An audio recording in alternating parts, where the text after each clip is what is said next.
Sweden की पर्यावरण कार्यकर्ता ग्रेटा थनबर्ग थी। ग्रेटा को भी रातों रात ऐसे ही लोकप्रियता मिल गई थी जब वर्ष 2019 में उन्होंने यूएन क्लाइमेट एक्शन समिट में एक भाषण दिया था। और ग्रेटा आज भी सिर्फ 18 वर्ष की हैं। यानी मलाला और ग्रेटा में दोनों में समानता ये है कि ये दोनों बहुत ही कम उम्र में बहुत बड़ी सेलिब्रिटीज बन गई और पूरी दुनिया उन्हें पर्यावरण को बचाने वाले सबसे बड़े चेहरे के तौर पर आज भी देखती है। ग्रेटा थनबर्ग को, हालांकि वो एक छोटी बच्ची हैं, वो भी आज की तारीख में नोबेल पुरस्कार हासिल करने का सपना देखने वालों की लाइन में लगी हुई हैं। और अगर अंतर्राष्ट्रीय मीडिया और दुनिया के कथित लिबरल्स की अनुकंपा रही तो उन्हें भी एक न एक दिन नोबेल पुरस्कार जरूर मिल जाएगा। जबकि ग्रेटा की असली रुचि पर्यावरण को बचाने में नहीं बल्कि अपना चेहरा चमकाने में है। वो भारत के मामलों में अक्सर दखल देती हैं, किसान आंदोलन को भड़काने के लिए टूल किट तैयार करती हैं, वो किसान आंदोलन के पक्ष में ट्वीट करती हैं, अपना समर्थन देती हैं और भारत सरकार का जबरदस्त विरोध करती हैं। भारत की चुनी हुई, लोकतांत्रिक तरीके से चुनी हुई सरकार का विरोध करती है। लेकिन ग्रेटा थनबर्ग की एक भी उपलब्धि ऐसी नहीं है जो भारत की तुलसी गौड़ा या आर रंगामा की उपलब्धियों का मुकाबला कर सके।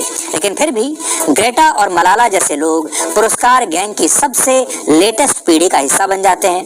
ये एक ऐसा अंतर्राष्ट्रीय पुरस्कार गैंग है जो दूसरे देशों की सुरक्षा और अखंडता को भी सिर्फ इसलिए ताक पर रख देता है क्योंकि उन्हें किसी भी कीमत पर अपना चेहरा चमकाना है और बड़े बड़े पुरस्कार हासिल करने हैं। जबकि 73 वर्ष और 105 वर्ष की उम्र में चेहरे पर झुर्रियां लिए साधारण सी दिखने वाली भारत की यह साधारण महिलाएं जीवन भर अपना कर्तव्य निभाती हैं, बिना इस बात की चिंता किए कि इन्हें उनके कामों के लिए कभी कोई सम्मान मिलेगा या नहीं, और पैसे की तो उन्होंने कभी कोई चिंता की ही नहीं।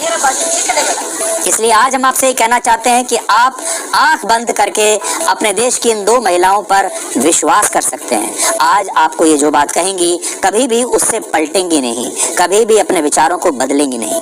एक और उदाहरण देखिए, प्रियंका चोपड़ा का नाम आपने सुना ही होगा, हमारे देश की बहुत बड़ी कलाकार हैं, बहुत बड़ी एक्ट्रेस हैं।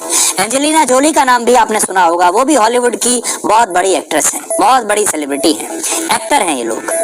इन जैसी अभिनेत्रियों को भी संयुक्त राष्ट्र अपना ब्रांड एम्बेसडर बनाता है, वो भी तब जब ये लोग सिर्फ एक एक्टर हैं। ये लोग फिल्मों में लार्जर देन लाइफ किरदार निभाते हैं और लोग इन्हें ही अपना असली नायक या नायिकाएं समझ लेते हैं, जबकि ये लोग सिर्फ एक्टिंग करते हैं।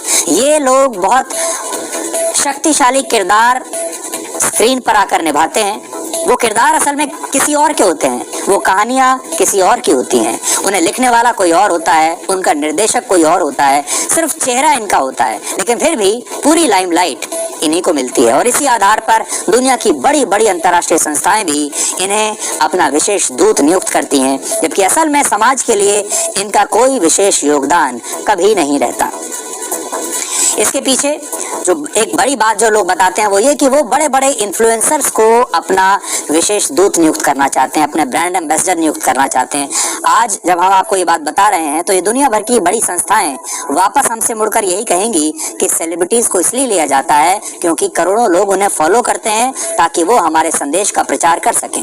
लेकिन हम इस पर अलग राय रखते हैं और हमारा कहना यह है कि ब्रांड एम्बेसडर उसको बनाना चाहिए जो कि अपने असल जीवन में भी उन्हीं प्रिंसिपल्स को फॉलो करता हो, अपने निजी जीवन में भी उन्हीं क्रांतिकारी विचारों पर अमल करता हो जिनके बारे में वो बाहर जाकर टीवी पर बात करते हैं। इसी तरह दुनिया की बड़ी बड़ी संस्थाएं ग्रेटा थनबर्ग और मलाला जैसे लोगों के भी आगे पीछे घूमती हैं, सम्मान देती हैं, पुरस्कार देती हैं, लेकिन भारत के इन असाधारण लोगों की तरफ किसी का ध्यान नहीं जाता। इसलिए अब समय आ गया है कि आप भारत के उन लोगों को सम्मान दें जो नए भारत के निर्माण में पूरी ईमानदारी के साथ जुटे हुए हैं, वरना एक दिन आपको खुद ही इस बात का मलाल होगा और आपको पश्चिमी देशों के इन डिजाइनर कार्यकर्ताओं की मानसिक गुलामी हमेशा के लिए स्वीकार करनी पड़ेगी। भारत के लोग वैसे तो कहने को 1947 में ही आज़ाद हो गए थे, लेकिन तब हमारा शरीर आज़ाद हुआ था और बहुत सारे मायनों में आज भी हम मानसिक रूप। ये बहुत गलत बात है कि हम लोग भारत के इतने सबसे महत्वाकांक्षी लोगों को भूल जाते हैं जो अपने पूरा जीवन से पर्यावरण की सुरक्षा में लगा देते हैं, जैसे तुलसी गौड़ा जैसे लोग उसे भूल जाते हैं, बल्कि हम जैसे किसी ग्रेटा जैसे किसी बच्ची के ऊपर पूरा फोकस करते हैं। हमें जागना होगा, हमें सोचना होगा। धन्यवाद।